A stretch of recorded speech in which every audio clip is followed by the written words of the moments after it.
감사가 와르르 행복이 와르르 좌충우돌 행복 토크 하세이사 천막을 열었습니다. 여러분 안녕하세요. 진행을 맡은 오길현 윤혜빈입니다. 혜빈 씨. 네.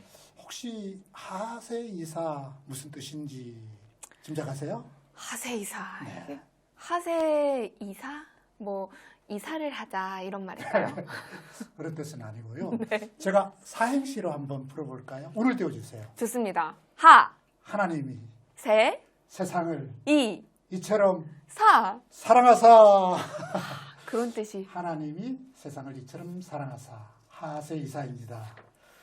오늘 우리가 하세이사로 새롭게 방송을 시작하는데요. 이 방송을 통해서 단 한 사람이라도 하나님의 사랑을 느끼는 귀한 계기가 되면 좋겠습니다. 너무 좋은 말씀이십니다. 네. 장로님 혹시 네. 등산 좋아하시나요? 네, 좋아하죠. 등산하실 때 막대기 2개 이용하시잖아요. 네.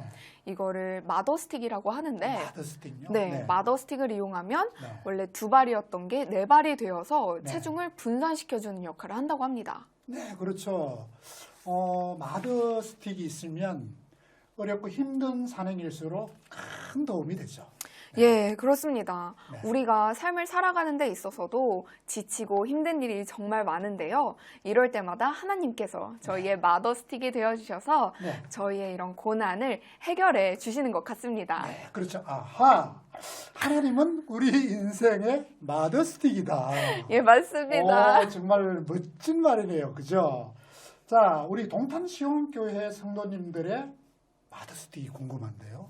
네, 그래서 오늘 첫 번째 네. 하세이사 초대 손님으로 네. 하나님을 마더스틱 삼아 살아가고 계시는 우리 동탄시온교회의 든든한 오르간 반주자, 그리고 샬롬 성가대회 지휘를 맡고 계시는 신윤미 집사님 모셨습니다. 오, 어서오세요. 집사님 안녕하세요. 안녕하세요. 동탄시온교회 신윤미 집사입니다. 네, 저희가 사진을 네. 하나 준비했어요. 네. 이 집사님 가족 사진인데 혹시 소개해 주시겠어요? 네, 저희 가족 사진이고요. 네. 남편은 지금 동탄시온교회 집사로 섬기고 있는 황두열 집사이고, 아들이 한 명 있는데 아들은 올해 중학교 1학년에 들어가는 황의찬입니다. 아, 황의찬. 네, 지금 벌써 중학교 1학년에 들어가요. 네, 올해. 네, 세상에. 너무 이쁘군요. 아니, 그리고 우리 남편분도 세상에 어떻게 이런 미남을 신랑으로 맞으셨어요. 그런가요? 네. 네, 듣기로 우리 집사님 의찬이 가질 때부터 참 하나님 의찬이 때문에 기도 많이 하시고 힘든 이 시간들을 지났다고 얘기 들었거든요. 네. 우리 의찬이 여기 가졌을 때 이야기 좀 들려주실래요? 네, 제가 결혼을 35에 조금 늦게 결혼을 했고요. 결혼하고 이제 1년 지나고 나서 아이를 갖게 되었는데, 아이를 갖고 뱃속에 21주 차가 되었을 때 21주 차, 그러니까 6개월에 막 들어갈 때쯤에 우연히 산부인과에서 초음파 검사를 하다가 심장에 이상이 있다는 걸 발견하게 됐어요. 네, 그래서 이제 그 병원은 조그만 여성병원이어서 병원에서 큰 병원으로 트랜스퍼를 해줘서 가서 3시간 정도 이제 정밀 초음파를 받았고, 그때 저희 아이가 복합 심장 기형이라는 진단명을 받게 되었죠. 정말 어떻게 생각하면 청천벽력, 마른 하늘의 날벼락 같은 소식인데요. 네.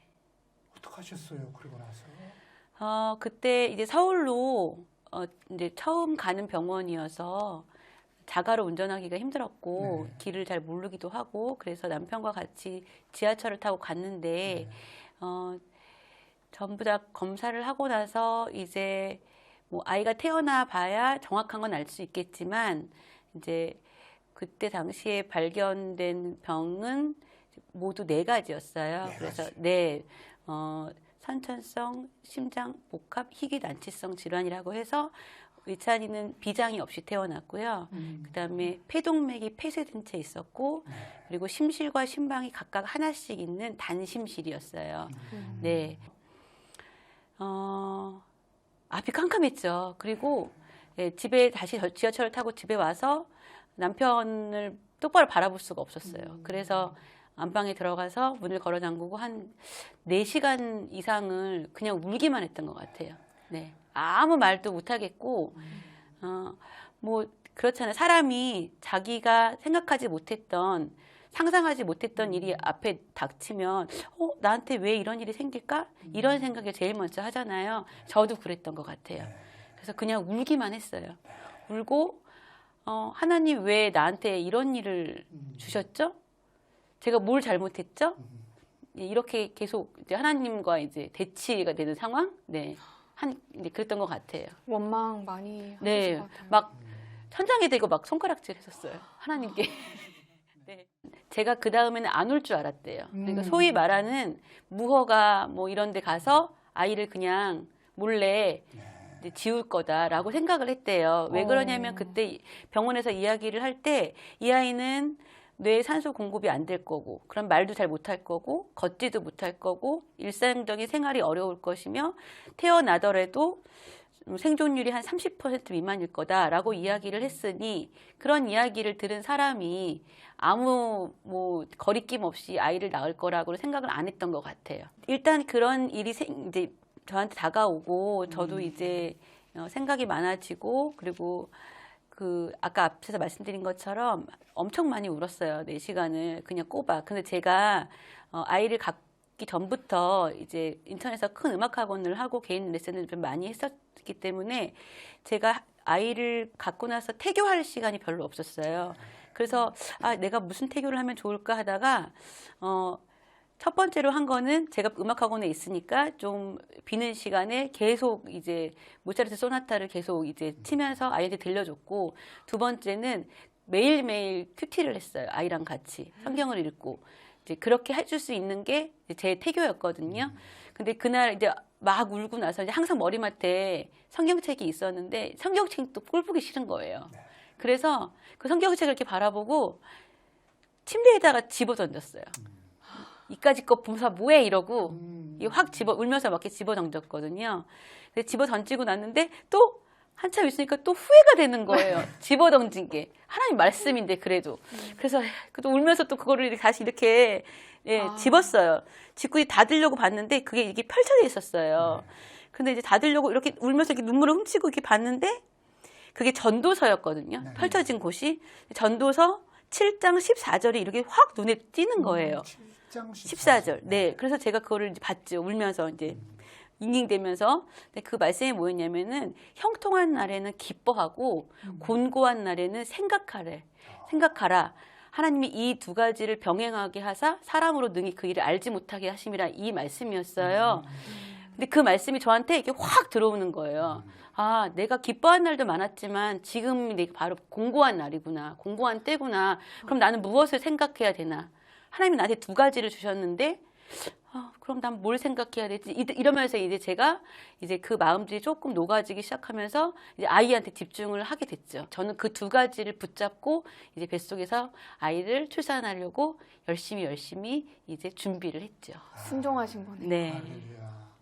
그럼 이제 의찬이를 이제 무사히 낳고, 네. 그다음에 이제 이게 확률이 작은 일을 낳게 됐는데 어떻게 이렇게 이제 치료 과정을 겪게 되셨죠? 이제 낳자마자 아이를 수술을 할 수가 없어요. 왜냐하면 아기들이 작잖아요. 네. 그래서 최소한의 도관을 넣으려면 그만큼 혈관이 자라야 돼요. 그래서 이제 일단 급한 거는 폐동맥이 폐쇄돼서 태어났으니까 그거를 열어주는 수술을 제일 먼저 했어요. 태어나자마자. 그래서 그거를 하고 그리고 열흘 정도 아이를 이제 키워야 된다고 했어요. 그래서 그 전에 이제 최대한 아이를 키워서 크게 해서 아이를 출산하면 좋겠다. 그러면은 수술할 수 있는 시기가 빨라지니까. 근데 그게 제 마음대로 안 되는 거잖아요. 그렇죠. 아기가 저 내일 나올게요. 이러고 나올 수 있는 게 아니잖아요. 그래서 기도했어요. 그때 작전 기도를 했어요. 하나님 이 아이가 늦게 나와야 된대요. 예정일보다 많이 커야 된대요. 그러니까 하나님 이 아이를 계속 키워주세요. 라고 기도를 하면서 아이를 키웠는데 정말 안 나오는 거예요. 어머. 나중에 양수가 줄어드는데도 안 나오는 거예요. 그래서 병원에서 이제 마지막 초음파를 하더니 더 이상은 안 키워도 되겠다. 음. 그러니 유도분만을 해서 아이를 이제 꺼내자. 네, 그래서 이제 그렇게 했던 일이 한 번 있었고요. 네, 그리고 나서 이제 첫 번째 수술을 했는데 첫 번째 수술을 예정된 거는 한 12시간 정도면은 이제 수술이 끝날 거라고 했는데 아침에 들어갔거든요. 근데 밤이 되도록 12시가 지나도록 아이가 안 나오는 거예요. 수술방에서. 다 수술 다른 사람들은 끝났는데. 그러니까 엄마로서 굉장히 무섭잖아요. 그럼요. 잘못될 것 같기도 하고. 그래서 그 수술방 앞에 그냥 저는 그러니까 이제 출산한 이제 산모였는데 엎어였어요. 그냥 그 찬 바닥에 엎드려갖고 거기서 막 전화로 그 오밤중에 아는 목사님들, 뭐 선교사님들, 해외에 계신 분들 다 일일이 문자 보내서 아기가 못 나오고 있으니 기도 좀 해달라. 그래서 계속 이제 부탁을 하고 계속 기도를 했는데 14시간이 지나서 문이 열렸어요. 네. 수술방 문이 열렸는데 이제 의사 선생님 나오신 거예요. 결국 제가 막 거기서 소리를 지르고 화를 냈어요. 무슨 일이 있으면 얘기를 해줘야지. 네. 기다리는 사람이 얼마나 무섭냐 울면서 그랬더니 이 아이가 살려고 했는지 이 대동맥, 그러니까 커다란 동맥, 정맥 사이로 주변으로 수많은 모세혈관을 만들어냈대요. 뱃속에서. 그래서 그거를 다 제거하고 지지고 정리하느라고 더 시간이 오래 걸렸다. 그리고 수술은 굉장히 잘 되었다. 이런 말씀을 해주시더라고요. 그렇게 해서 첫 번째 수술이 진행이 됐죠. 그럼 그렇게 이제 수술을 한번 하시고 네. 몇 번의 수술도 하셨죠? 지금 태어나자마자 한 폐동맥 폐쇄 열어주는 수술 포함해서 4번 수술을 했거든요. 개흉 수술만 4번 했고, 그 다음에 이제 그 외에 뭐 개흉 수술 말고 나머지 수술은 뭐 3-4번을 더 했는데, 큰 수술은 4번을 했어요. 근데 할 때마다 정말 네. 하나님께서 네. 그때마다 때마다 의찬이를 정말 사랑하시고 이 아이를 정말 치유하시고 회복시켜 주신다는 걸 너무 많이 느꼈어요. 의사분들은 사실 이렇게 신앙적으로 네. 종교적으로 이야기하는 것에 대해서 조금 이렇게 반감이 많으세요. 네. 과학적이고 데이터적인 것들을 더 많이 보시니까. 그런데 한 번 어떤 일이 있었냐면 의찬이가 4살 때 또 개흉 수술을 했어요. 네. 그때는 굉장히 조금 어려운 수술이었어요. 뇌로 가는 상대 정맥을 이제 건드려주는 수술이었는데 그 수술을 하고 여기 이렇게 그 핏주머니라고 그래서 이렇게 무슨 관 같은 거 이렇게 하잖아요. 수술하면 네. 그거를 4개를 했어요. 그러니까 네. 호스를 4개를 하고 나서 여기에 C라인이라고 그래서 피 검사도 하고 약도 집어넣는 그런 이제 라인을 하나 잡았는데 이거 다 제거가 될 동안 다 이제 뽑아도 될 동안 이게 하나가 안 되는 거예요. 그런데 이 하나가 안 되는데 이 하나가 안 되면 이 C라인을 뽑을 수가 없어요. 그래서 빨리 운동을 많이 해라 더. 그래서 4살짜리를 붙들고 계속 뱅글뱅글 도는 운동을 시키고 났어요. 그래서 그날 저녁 때 의사 선생님이 회의를 오셔서 의찬아 이제 내일이면 요거 C라인 뺄 수 있을 것 같으니까 운동 더 열심히 해. 거의 다 됐어라고 얘기를 했어요. 네. 근데 얘가 9일, 10일이 지나면 괴사가 돼요. 살이. 왜냐면 살에다가 그냥 다 집어넣은 거라서 살을 파고들거든요. 이 라인이. 그래서 빼지 않으면 위험해져요. 예. 폐색증 같은 게 걸릴 수 있다고 했는데 그날 밤에 너무 간지러웠나 봐요. 우리도 이렇게 살 낳을 때 되면 막 간지럽잖아요. 맞습니다. 그것처럼 막 간지러웠나 봐요, 아기가. 그래서 밤에 한 2시가 좀 넘은 것 같아요. 자고 있는데 엄마 불러요. 그래서 내가 의찬아 아직 해가 안 떴으니까 더 자. 그게 아니고요, 엄마. 그래서 의찬아 쉬야 말이면 그냥 쉬야 해. 기저귀 채웠으니까 괜찮아. 내가 뭘 잘못했어요, 엄마. 잘못했어요. 죄송해요. 이러는 거예요. 근데 그 순간에 소름이 딱 돋으면서 이상한 불길한 느낌이 들어서 불을 딱 켰어요. 불을 켰더니 베개를 베어준 머리부터 이 상체가 시트까지 새빨간 거예요. 그러니까 이 아이가 자다가 이거를 긁었어요. 긁어서 10cm 정도 들어가 있는 그 도관이 그냥 빠진 거예요. 그러니까 그 정맥관이 다 터져가지고 피가 막 분수처럼 솟아났던가 봐요. 근데 그게 언제 빠졌는지도 모르고 피가 얼만큼 쏟아졌는지도 모르고 그냥 다 새빨갛게 되어 있는 거. 아이는 하얗게 질려서 자기가 뭘 잘못한 거라고 느꼈으니까 막 울고. 근데 저도 얼마나 무서워요. 너무 무서운데 아이 앞에서 무서운 티를 못 내겠는 거예요. 그래서 괜찮아. 엄마가 도와줄게 하고 빨리 불렀어요, 의료진을. 그래서 그걸 보고 의료진이 다 올라와서 그 안에서 모든 처치를 다 하고 검사를 다 했어요. 검사를 다 하고 나서 이제 그 검사 결과가 아침이 되면 나오니까 조금만 기다려라 하고 이제 다 처치하고 아이는 이제 조금 안정을 시키고 재우고 나니까 동이 터오르는 거예요. 근데 그 동이 터오르는 그 해를 보고 너무 많이 울었어요. 왜 울었냐면 무서운 거예요. 저는 너무 무서운데 나는 엄마니까 얘는 안정을 시켜야 되고. 네. 근데 이제 긴장은 풀려지고 이걸 어떻게 될까 이게 어떤 결과가 나올까 너무 무서운 거예요. 근데 그 검사를 하면서 의사들이 여기 공기가 들어가면 뭐 안 된다, 공기가 들어가면 큰일 난다, 뭐가 생긴다 막 이런 얘기를 들으니까 너무 불안하죠. 갖가지 나쁜 생각. 네, 나쁜 생각이 다 드는 거예요. 근데 그 해를 바라보는데 그냥 하나님밖에 생각이 안 들었어요. 하나님 도와주세요. 하나님 이거 하나님께서 처리해 주셔야 된다. 예. 우리 의찬이가 실수한 거지만 하나님 다 해주실 수 있잖아요. 이때까지 해주셨잖아요. 도와주세요. 그러고 나서 아침이 돼서 검사 결과가 이제 갔고 주치의가 왔는데 주치의 선생님이 엄마 참 이상해. 그래서 왜요? 그랬더니 누가 이렇게 막고 있었나 봐. 무슨 말씀이세요? 공기가 한 방울도 폐에 안 들어갔어요. 그래서 얘는 수혈을 할 필요도 없고 수혈을 할 정도의 피도 솟지 않았고 수혈도 안 해도 되고 폐에 뭐 관을 꼽아야 된대요. 구멍 그 공기가 들어가면 그걸 빼야 되는데 그것도 안 해도 된다는 거예요. 그래서 제가 그 말씀에 그냥 웃으면서 이렇게 올렸어요. 하늘을 이렇게 나는 알아요. 그러고 선생님 저는 알아요. 네. 아세요? 그랬어요.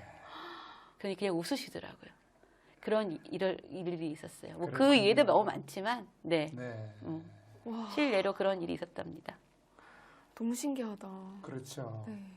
집사님 그럼 그런 수술 과정을 거치고 이제 중학교 들어가게 되는데 앞으로도 계속 치료는 계속 돼야 되는. 이제 다 거의 몸 장기가 네. 성인 장기의 그 사이즈로 다 컸대요. 그래서 전체적인 검사를 했어요. 제가 앞에서 말씀드린 것처럼 비장이 없이 태어나서 상대적으로 간이 커요. 그러니까 장기가 없는 쪽에 간이 더 발달이 된 거예요. 그래서 이런 질환의 아이들은 간 경변, 간이 딱딱하게 굳는 합병증으로 많이 죽는데요. 그래서 여러 가지 검사를 했어요. 검사를 했는데 이번에 한 검사에서 간 섬유화가 아주 살짝 보이긴 한데, 그러니까 조금 간 경변이 일어날 수 있는 소지가 있는, 그런데 뭐 그것이 뭐 약물을 치료한다던가 뭐 어떤 조치를 할 정도는 아니고, 이제 앞으로 20살 될 때까지는 이제 추적 관찰 열심히 이제 관찰하고 이제 정기 검진하고 이렇게 가자, 여기까지 말씀을 드렸어요.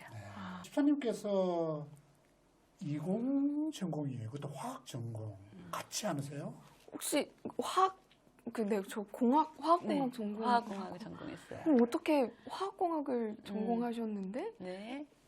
오르간 반주를 하시게 된 건지. 제가 첫 번째는 이제 화학공학을 전공하게 된 건 저희 돌아가신 아빠가 제가 그렇게 이공계 공부를 하기를 원하셨어요.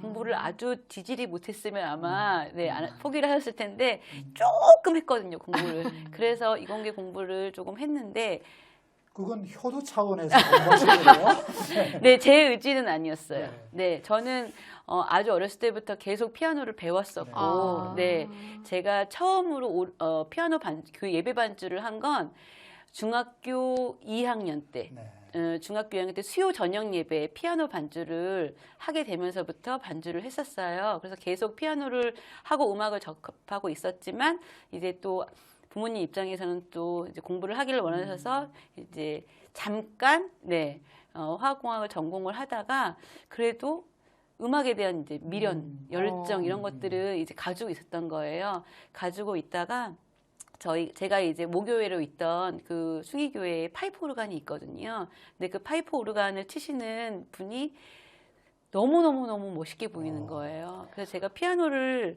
계속 배웠지만 오르간이 너무 멋있어 보여서 네, 그래서 제가 졸랐어요. 오르간을 좀 배워보고 싶다고. 네, 그랬더니 이제 그분께서 가르쳐 주시면서 혹시 한번 전공을 해보면 어떻겠냐고. 네, 그래서 제가 다시 도전을 해서 다시 오르간 전공을 하게 된 거예요. 근데 또 오르간을 반주를 맡게 되신 또 이유가 있다고.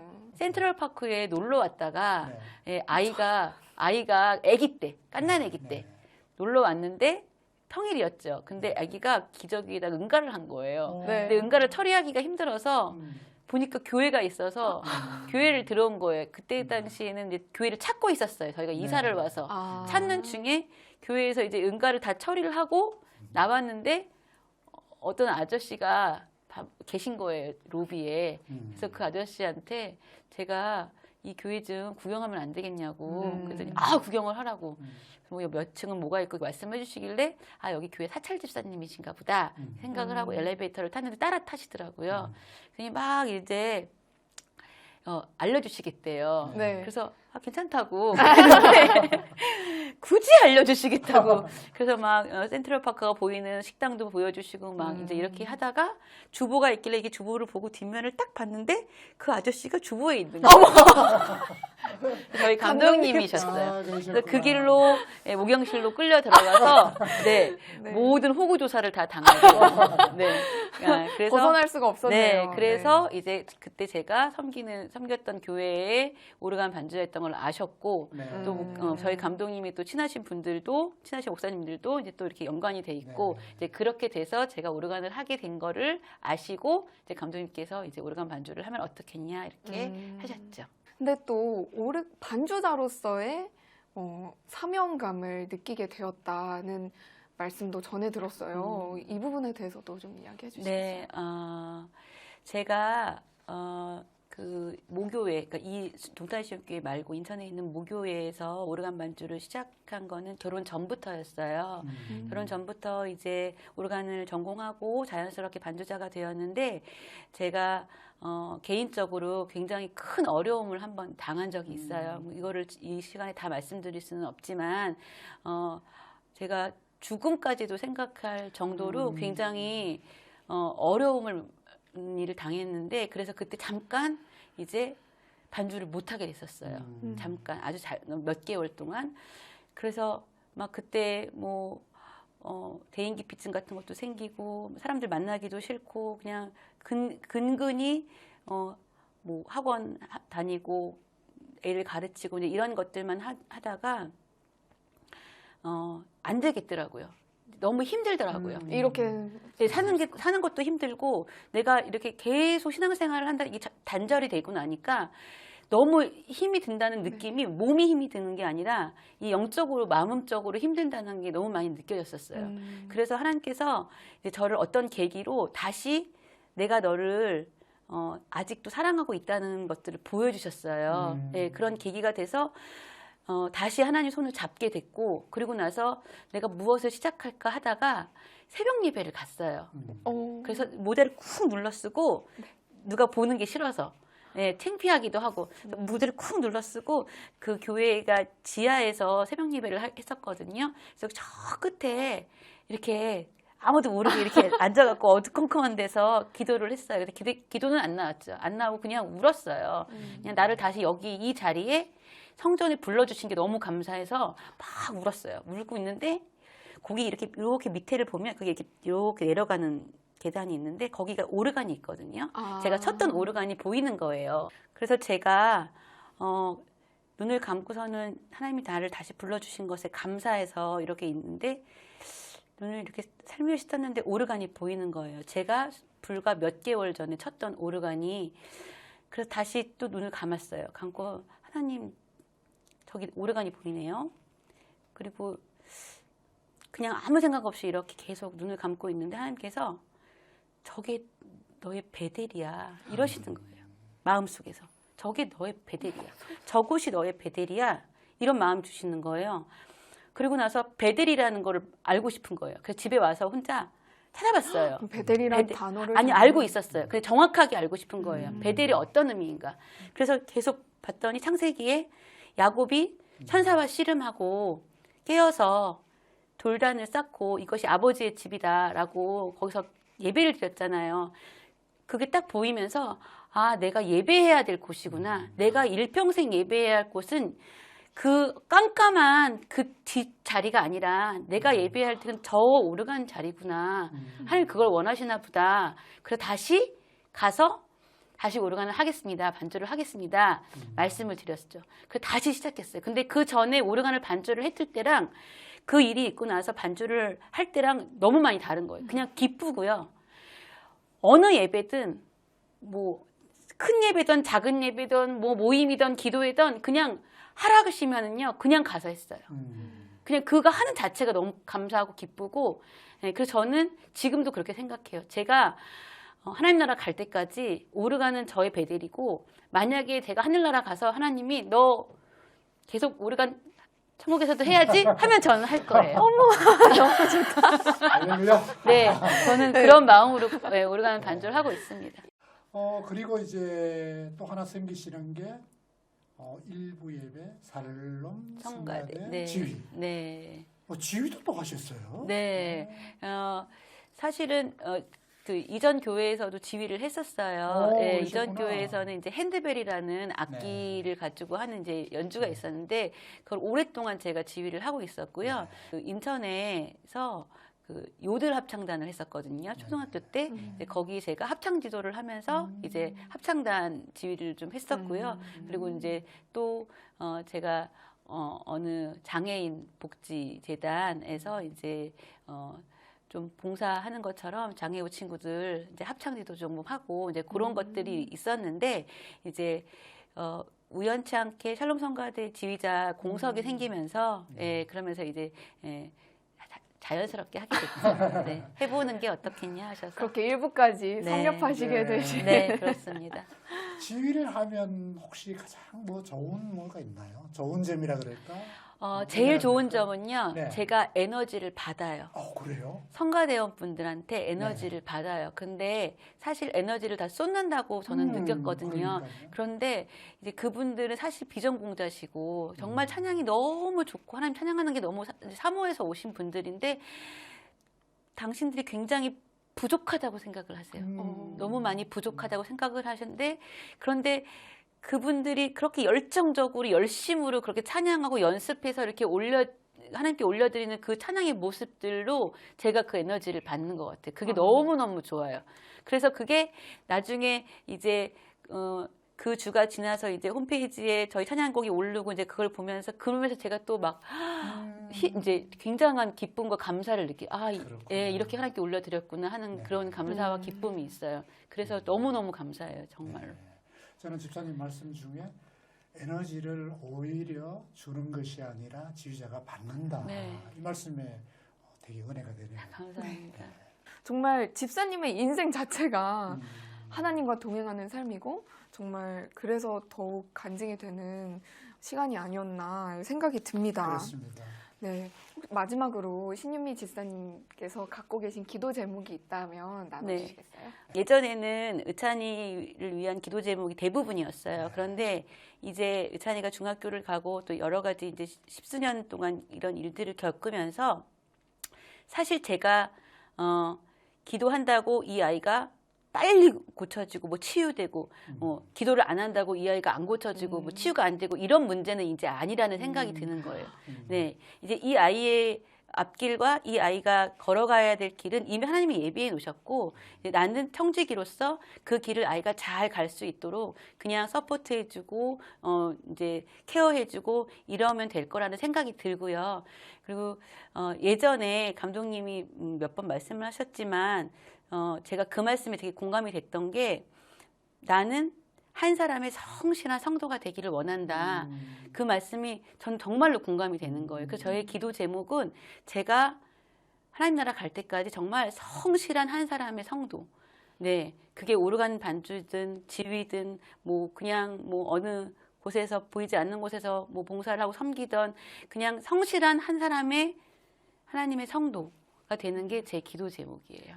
저는 오히려 아들 의찬이에 관한 기도 제목이 나올 줄 알았는데 이렇게 주체적인 하나님의 주체적인 자녀로서의 이런 기도 제목이 나오니까 더 은혜롭고 너무 한편으로는 이렇게 살아야겠구나 하는 생각이 많이 그렇죠. 듭니다. 네.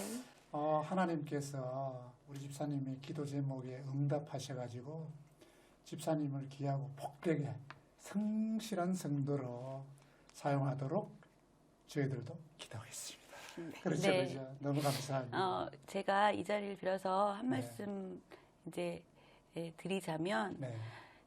2년 동안 정말 너무 많이 다들 힘들잖아요. 코로나 네. 때문에. 근데 사실 처음에 교회가 폐쇄되고 제가 코로나로 인해서 반주를 한 달 동안 안 했었어요. 오지 네. 말라 하셔서. 그렇죠. 여기 그래서 통제했었잖아요. 집에서 예배를 드렸잖아요. 그런데 못 하겠더라고요.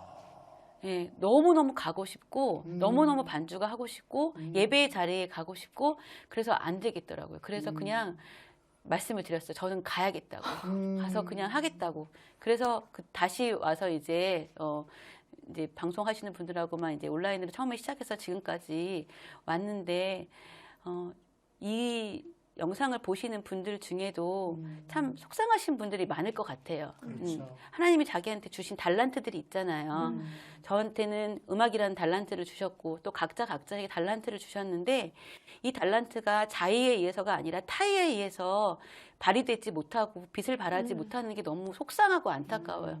그래서 이제는 그 움츠렸고 힘들었던 그 기간을 조금 벗어나서 주신 달란트가 있다면 또 그것들을 마음껏 발휘하는 그런 이제 계기들이 좀 됐으면 좋겠고요. 또 아이를 기르시는 분들한테도 말씀드리고 싶은 건 사실 의찬이가 어렸을 때 수술을 여러 번 해서 병원 생활을 오래 했거든요.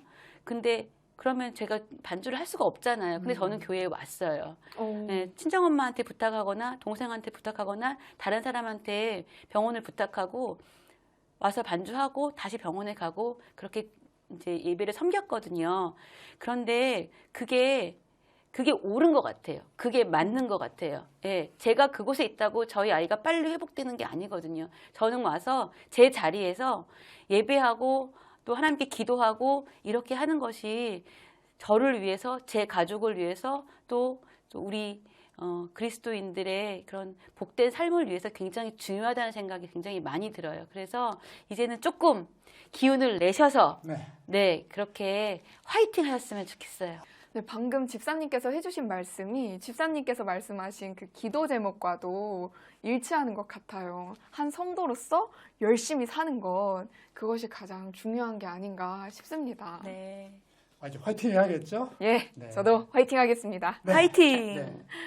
네, 오늘은 좌충우돌 행복토크 하세이사의 첫 번째 순서로 신윤미 집사님과 감사의 이야기 나눠보았습니다. 시편 23편 4절에 이런 말씀이 있죠.